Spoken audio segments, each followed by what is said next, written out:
As more and more begin to know, the status quo has got to go. They're bound to say yes to a man named Dr. No, a man who makes the establishment panic. Grassroots are growing way too wild, too organic.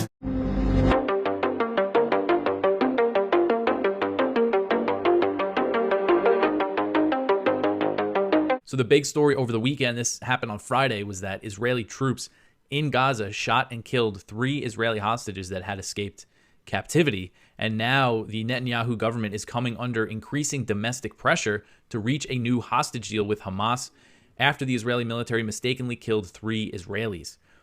So the situation, the way that this went down in Gaza was that these 3 Israeli hostages, again, they had escaped from captivity, and they were shirtless and waving a white flag, and the Israeli forces opened fire on them anyway. 2 of them died immediately. A third was wounded and sought shelter in a nearby building. He then cried out for help in Hebrew, but was shot again and killed.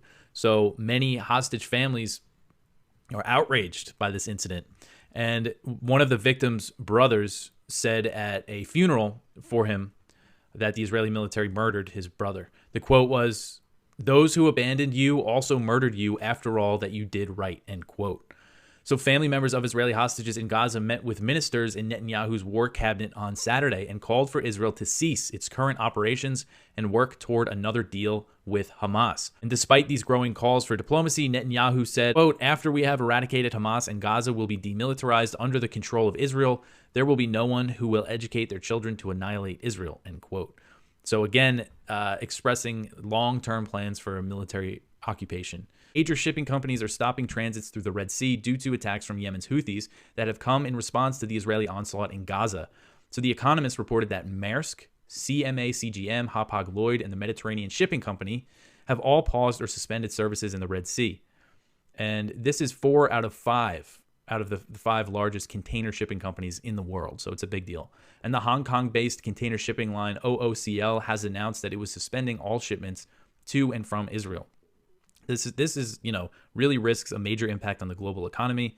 By avoiding the Suez Canal, Mediterranean or European-bound ships have to go around the Cape of Good Hope, the southern tip of Africa, and that adds thousands and thousands of nautical miles to their voyage. That's lots of fuel that they have to burn, really can increase the price of things. And the Houthis, formerly known as Ansar Allah, sometimes when I say that, people think I said formerly, but they are formally, it's their formal name is Ansar Allah, and they have declared all commercial vessels that are heading to or from Israel will be targeted. Houthi officials have said the only way to restore calm to the region is for a lasting ceasefire to be reached in Gaza.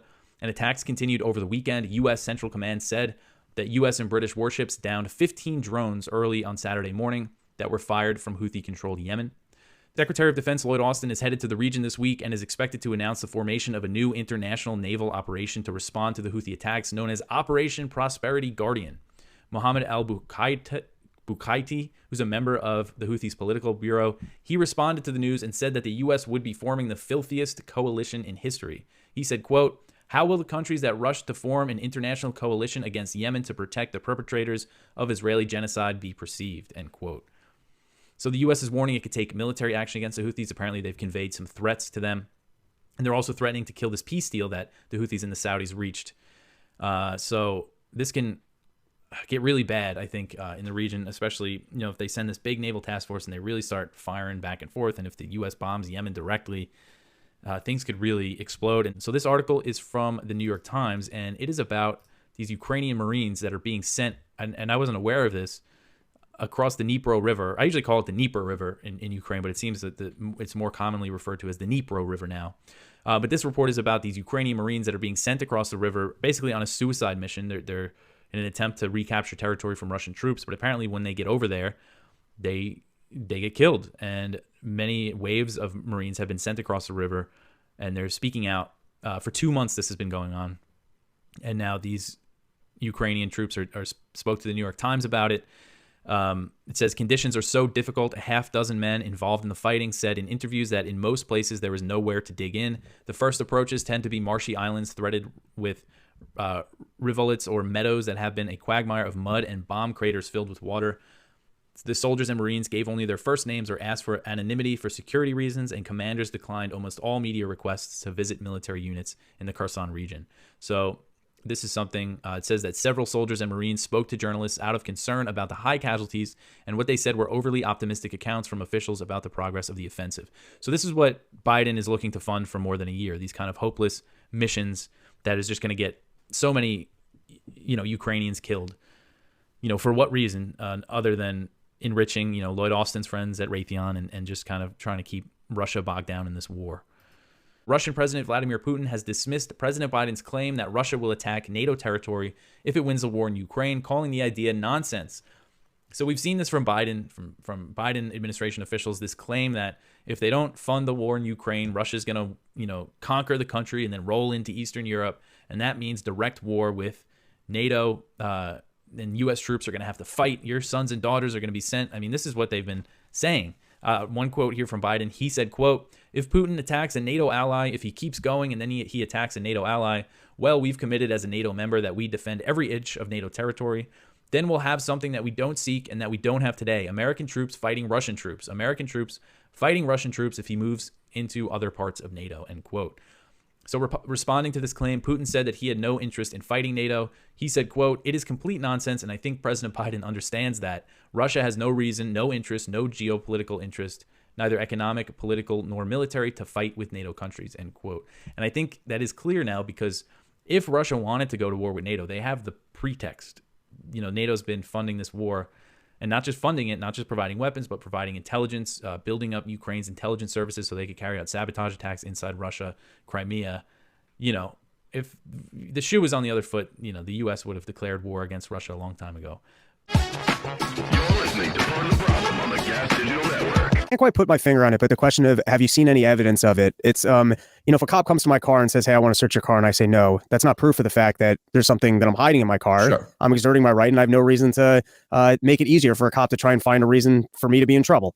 When it comes to this one, it's kind of the wrong question, because yes, I guess there's no direct evidence, but there's some very strong questions as to why they can't release all the footage, or why can't they answer a question as to whether or not there were agent provocateurs that day? Why was there scaffolding there? Why was there no military support brought in? Why was the head of security? Wasn't there some article? Oh yeah, that was the interview that Tucker couldn't air while he was on Fox, and then he did a new interview with like the old head of security who was talking about all the head of the Capitol Police, the failures that day, and that he had escalated the need for, I think, more support. I don't remember it that clearly, but it's in a way it's a misleading question, because I guess the answer is, well, they haven't given us they're not providing the information for there to be evidence, but I'm suggesting that they are conducting a cover-up. Well, look, Rob, I mean, throughout the last 20-something years, since the rise of the war on terrorism and the security state, and every last violation of everybody's privacy rights, what the feds have said to us over and over again is, if you've done nothing wrong, you have nothing to hide.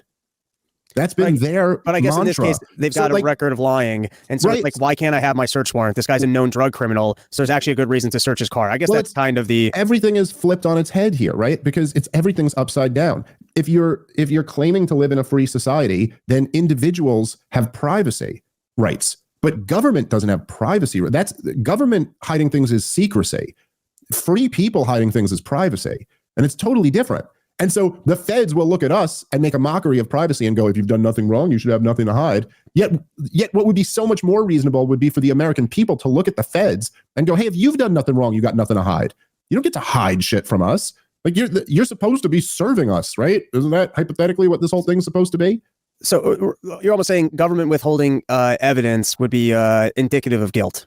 Yes. I think it's not the same as individuals. I think that, like, look, there's Tucker Carlson was talking about this the other night on a Twitter Spaces that he did. It was really great. But he was saying, look, there's over 1 billion classified documents. It's over 1 billion. And nobody in Washington, D.C. can argue to you with a straight face that that's because those all really need to be classified. This is ridiculous. It's all just like protecting themselves. That's all of this stuff. How can they justify that the Kennedy documents are still secret? Like, what? Is there something that could give an advantage to the Soviet Union in there? Are there any of the conflicts that we had in the year 1963 still relevant at all today? The Soviet Union's gone. Fidel Castro's dead, right? Like, there's nothing that they could even pretend is there, but they still just won't let us know what happened. So yeah, is that evidence of guilt? I kind of think so. Yeah. Either way. Okay, so I mentioned Hunter, and Vivek mentioned Hunter Biden there. So that's the next thing we got to address is there's been a Hunter sighting.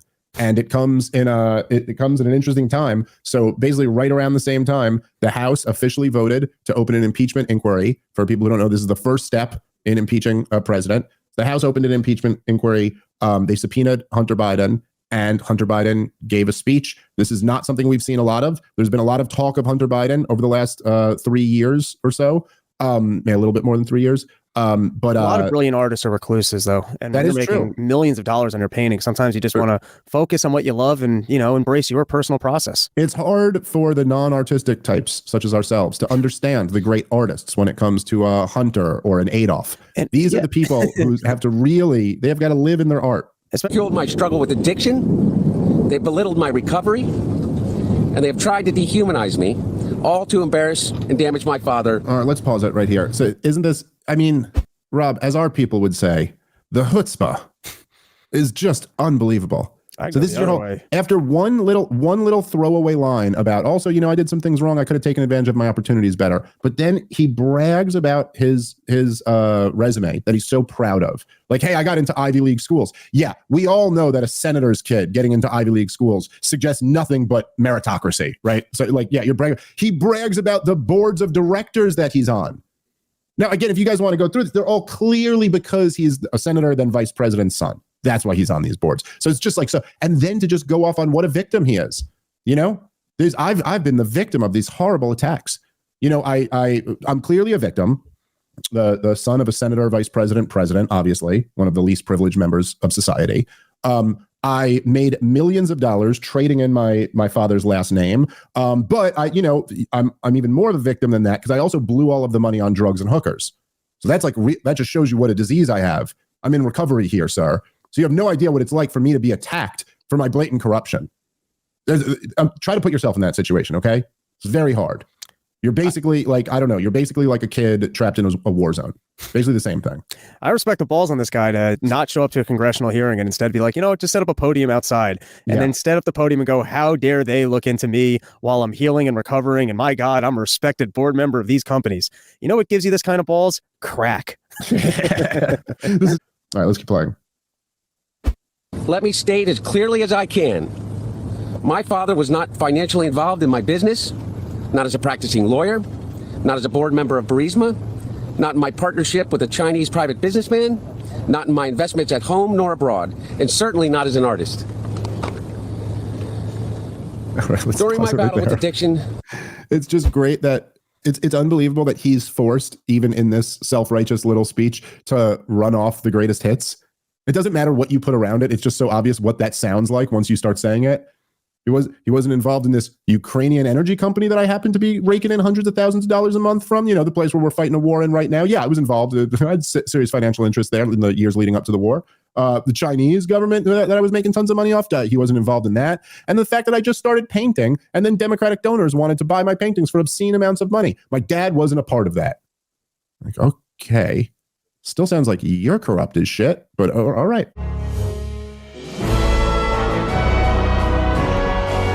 In campaigning, everybody's mischaracterized and everybody distorts and demagogue and all this. But what issue or what have your opponents said or the media have said that has mischaracterized you? Because you probably list 10 of them, but which is the one that they're really off base and trying to picture you as believing in something that you don't want any part of? Is there one thing? Yeah, I think there's a long litany, but I would say one of the most recent is trying to sort of put into my mouth some of the things that I believe are hard facts about realities where the government has lied to us. So I've been pretty vocal about certain areas, Dr. Paul, where we know for a fact the government has lied. The government lied to us about Saudi Arabia's involvement in 9/11. They lied to us about the Trump-Russia collusion hoax that never was. They lied to us about the origin of COVID-19 and the role of the U.S. government in funding gain-of-function research abroad. They're lying to us now about how our money is being spent in Ukraine, about the truth of what happened and at least what is and is not known about January 6th. And in each of those cases, I've been tethered to facts. I'm not drawing some grand theory that isn't tied to existing facts, but pointing out what we now know to be true, compare that to what a government previously told us, and identifying a mismatch there. And I believe that's essential to rebuild trust in our country, is to say that here's the areas where the government, and in many cases the mainstream media, almost every case, along with the government, has lied to us. We have to acknowledge that to make sure that we don't repeat those same mistakes in the future. Right. I've been extra careful to be really tethered to the facts as I've done that. But of course, the media prefers to put words in my mouth that I never said as an effort to sort of create a caricature of it to avoid engaging with the substance of what I have pointed out. And I think that that's something that I think is predictable, but it takes somebody who is also able to cut through the nonsense to be able to get the actual facts. Okay. It was amazing, this recent town hall on CNN, you have to say. And when Abby Phillip was interviewing you, and everyone is talking about it, it just blew up Twitter, X. When you touched the third rail and said, as you just said, the government lies, the government lied about January 6th, and we need to know how many federal agents were in there. Yeah. And at that moment, the media took over and said, you're wrong, don't say that, don't say that. And it's just fascinating. Would love to hear your view about the media as a gatekeeper, exposed at that moment, telling us what we can know and can't talk about. Yeah, it's very fascinating. I mean, when you're talking about certain topics, maybe they're okay with hearing dissenting views, but certain third rail topics, they lost their minds. Actually, I believe they ended the town hall 5 minutes earlier before the top of the hour, just to make sure that things were under control from their vantage point. So what I stated were some hard facts. What do we know? Several of the kidnappers in the Gretchen Whitmer plot, which actually began as a FBI informant sort of plan to storm the Michigan State Capitol, what became the Gretchen Whitmer plot, resulted in several people, these are just hard facts, acquitted at the end of that trial on grounds of government entrapment. That is to say, the government put people up to do something that those people otherwise wouldn't have done and then arrested them for it. That's not allowed in our constitutional republic. And those people were acquitted, so much so that one of the jurors even came up, apologized to one of the defendants, hugged him. And this was a major point that the media never reported on. I was talking about those facts on CNN. And then there's the fact that the head of the Detroit field office of the FBI became, under Christopher Wray's watch, Christopher Wray moved him in the fall of 2020 to become the field office director of the DC office, right about 3 months before January 6th happened. After which we now know that there were federal informants, if not agents, in the field. We haven't been told how many. We haven't been told how Capitol police officers allowed people to enter the Capitol, including people who were arrested for then being present on the Capitol. And we had not been exposed to the full video footage, that the government had only released tiny slices of it without giving the public the whole picture. Everything I just told you is hard fact. But the experience that I had with Abby Phillips was she asked me a question so as to get credit. The question she asked was, you said January 6th was an inside job. Actually, on the debate stage, I said the evidence suggests increasingly like it's looking more and more like an inside job, which means entrapment. But she mischaracterized what I said. And then hearing me respond to it, started to cut me off every time I'm giving what I think she recognizes her audience would see as, oh, this is a reasonable response of facts he's giving me. I think that's what they fear more. I think if I was just spouting off unsupported conspiracy theory garbage nonsense that was unsupported, then I think that they would have been fine to let me go and then caricature me afterwards with a whole episode they could devote to fact-checking me. But in this case, I think they viewed it as far more dangerous to their agenda. When I'm offering just cold hard facts, I didn't raise my voice with her. I would say the same happened in return from her to me. But if somebody's cool-headedly laying out the facts, I think they find that far more threatening to their agenda rather than somebody who actually is just spouting off unsupported conspiracies. Very good. Under the circumstances today, you follow that philosophy. If they hit us, we hit them hard, hit them real hard back. Because, modern technology allows them to hit us with a missile or with a drone. And how many of our American people, because they were on bases and things around the world, in so many places, and we've been hit 90 times. Boy, yep. That's a job and a half. That's why I don't see how we can tinker with that. And I think, and I know you favor a lot of changes in foreign policy, but I don't see how this is solved as long as we're an empire. But what is your opinion? We shouldn't be there. We shouldn't be in many of these places in the first place. That's the answer. Do you think it's too strong for me to use the word empire?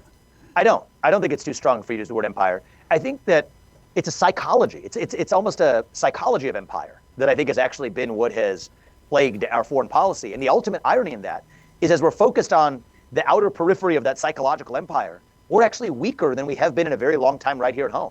I favor strong homeland defenses, border defenses, super EMP, cyber attack defenses, missile defenses of our own homeland. That's where I think our national defense spending should be going, to defending our own homeland from external threats, rather than, and you could look at let's take a look at the Roman Empire. Well, it didn't do very well when they let the center and the core actual country rot while they were focused more on the periphery. And so that's the way I look at this as well, is the irony is the very national security establishment that has been focused actually on offensive missions in the name of this psychological empire has actually left the homeland far more vulnerable and weaker than we have ever been, economically and otherwise. And I think that's going to change on my watch. We shouldn't be handing out foreign aid to countries whose national debt per person is less than ours when we have a $34 trillion national debt problem right here at home. And so that's what I think, true America First principles, we have to define what that means. And to me, it comes back down to those two North Star principles I shared. The people who we elect to run the government should be the ones who actually run the government, a government that's accountable to its people, not the other way around.